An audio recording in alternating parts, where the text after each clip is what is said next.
Here's the roadmap for a tour from the first human why to what optimistic nihilism can mean today. We start with early humans making the universe feel made for us. Then watch science strip away those comforting certainties as scale and time become almost impossible to hold in the mind.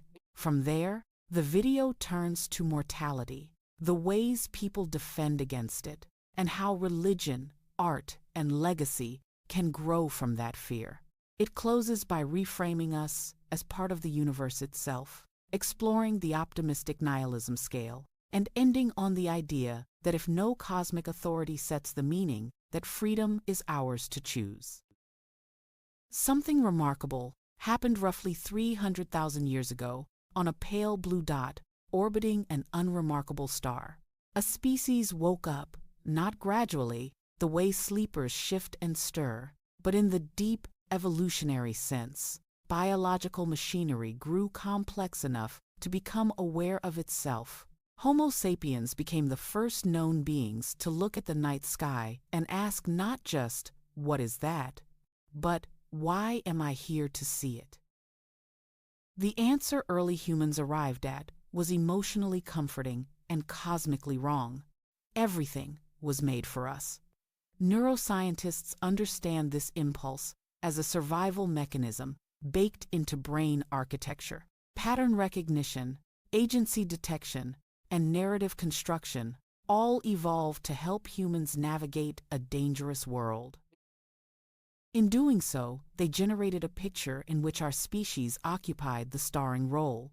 The night sky appeared as a canvas placed for our benefit. The universe felt like home because the brain was designed to make it feel that way. Then, science began dismantling the set. Heliocentrism dethroned Earth. Evolution dethroned the species. The Hubble Space Telescope dethroned the entire galaxy. One by one, the comforting certainties collapsed, leaving something both terrifying and magnificent, an accurate picture of where we actually are. We live adrift in a cosmos of incomprehensible scale, briefly aware of our own improbable existence, with no cosmic authority present to explain what that existence is supposed to mean. The numbers alone should induce vertigo. The observable universe spans approximately 93 billion light-years in diameter and harbors an estimated 2 trillion galaxies, a figure revised sharply upward after astronomers reanalyzed deep space Hubble imagery in crospace. 3 dimensions. Their conclusion: roughly 90% of all galaxies remain too faint for current telescopes to detect.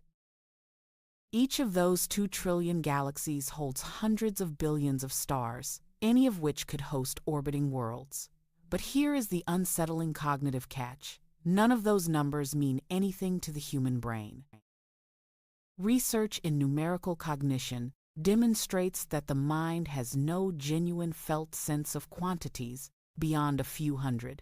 Beyond that threshold, all large numbers feel approximately the same, enormous and vague.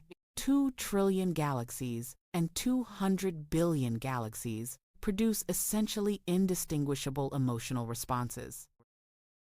The brain simply cannot feel the difference between a billion and a trillion light-years. This is not a flaw, but a feature.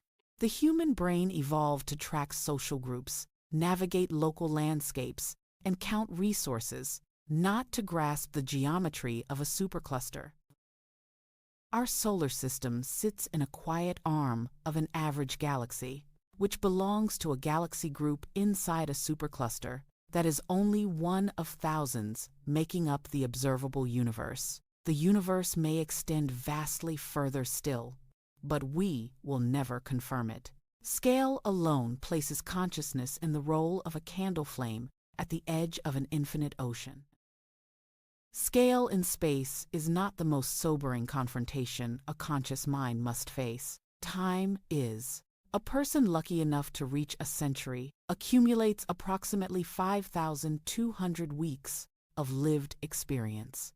A person dying at the current global average life expectancy, roughly 73 years, has fewer than 3,000 800 weeks total.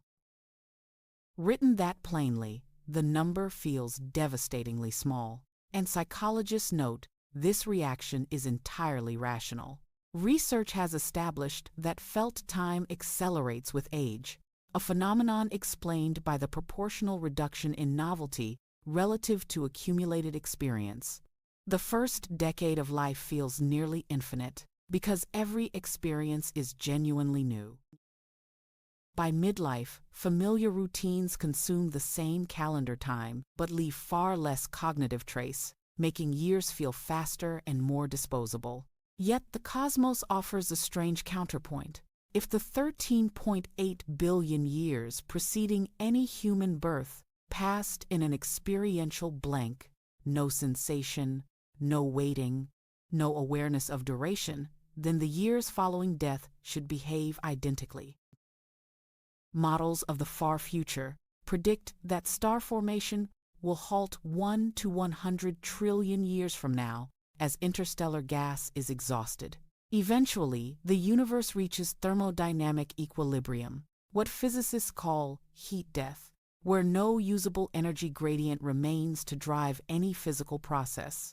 That endpoint is unimaginably distant. Getting there, however, will feel like nothing at all.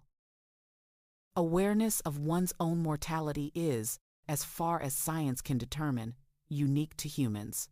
Terror management theory, first proposed in 1986, holds that virtually all human cultural activity, from organized religion to the pursuit of wealth and fame, functions partly as a buffer against the existential terror of knowing death is certain.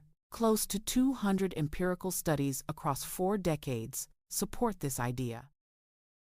When subjects briefly write about their own death, a technique called mortality salience, priming, measurable changes in behavior follow. People cling more fiercely to their cultural worldviews and grow more hostile toward those with different beliefs. They favor authoritative leaders and seek symbols of immortality. Most remarkably, all of this unfolds outside conscious awareness, driven by cognitive machinery. The analytical mind is never invited to review. What this reveals is that consciousness arrives bundled with a genuinely difficult problem. The brain that evolved to survive also evolved to know with terrible clarity that survival is temporary. Religion, art, political ideology, and the fierce hunger for legacy all emerge partly from that gap between the biological drive to persist and the intellectual certainty of ending. Consciousness does not come free. It carries an existential price no other known animal appears to pay. No other animal has attempted to transform that dread into literature, architecture, and civilization across millennia. Here is the reframe that physics and philosophy together make possible. Humans are not separate from the universe, peering at it from outside. They are composed of it, assembled from atoms forged inside long-dead stars, animated by the same quantum chemistry governing everything else. In this precise sense, consciousness is not an accident imposed on an indifferent cosmos. It is the mechanism by which the universe has become capable of observing and questioning itself.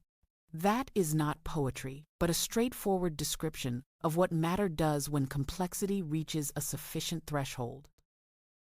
Researchers developing what is now called the optimistic nihilism scale have begun measuring these effects. Early evidence suggests that embracing life as fundamentally, without external purpose, but still self-determined and richly experienced, correlates with greater psychological flexibility, creative thinking, and readiness to envision alternative futures. Meaninglessness, approached as an open invitation rather than a final verdict, appears to function as cognitive liberation. If no cosmic authority has prescribed how a conscious life should be spent, that decision falls entirely on the individual, not as burden, but as genuine freedom. Every sunrise witnessed, every connection formed, every problem solved carries value not because the universe demands it, but precisely because it does not.